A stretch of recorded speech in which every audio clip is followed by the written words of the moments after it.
Kathy, get your foot off the goddamn clutch. His voice is thunderous, and he's restrained in the passenger seat, not by a seatbelt, but by his gigantic dad hands braced against the dashboard.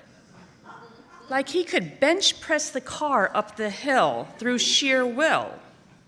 Well, I struggled behind the steering wheel of a shit-brown Datsun hatchback, jerking up a steep dirt road, like a roller coaster lurching toward the peak, trying desperately not to plummet backwards, where behind us, the barn and the fields and the horses all shrank to Fisher-Price replicas in the rearview mirror.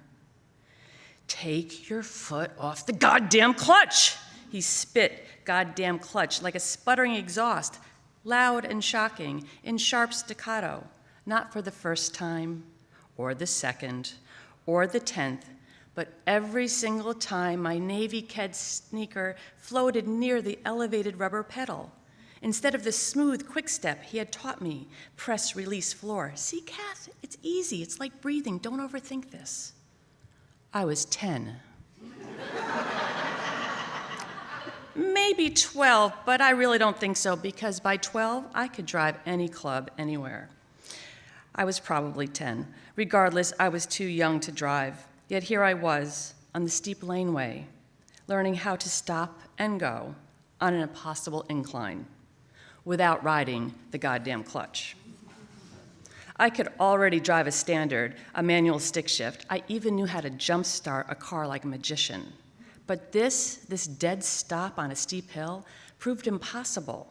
My hands were slippery, clutching the pleather steering wheel. The hill so steep, my sweaty thighs kept sliding backwards. So I had to pull myself forward so my feet could reach the gas and the brake and skim the clutch I was forbidden to ride. You can do this, Kath, he cheered on. Once you can do this, you can do anything. The anything he wanted me to do was help drive the junk cars that he would buy out of the penny saver or classifieds. Fixer-uppers he would then tow home, plates or no plates, license or no license. He needed a second driver, and that driver was me. My dad was a motorhead, a gearhead, a grease monkey, buying and fixing cars his entire life. By day, he was a math professor, but he'd fix and tinker cars every chance he could, spending weekends at garages around town and Napa auto parts stores, talking horsepower and torque with anyone who would listen. He smelled like 10W40, WD-40, turtle wax, Armor all the time. He'd always search for his favorites, old, broken down, and forgotten Porsches. He wanted the old speedsters, the coupes, the cabriolets, and when he discovered one rotting in a barn someplace, this is where I came in. He'd tether the prize to his winter beater truck with a scratchy rope as thick as my scrawny arm.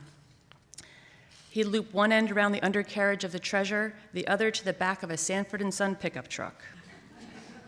Then, like a dachshund slinky pull toy, him leading the way in the truck and me behind the wheel of the latest jalopy, we would inchworm our way back home, push and pull through country roads, staying off the main drag, away from the cops, back home, where the latest clunker would bounce into the driveway.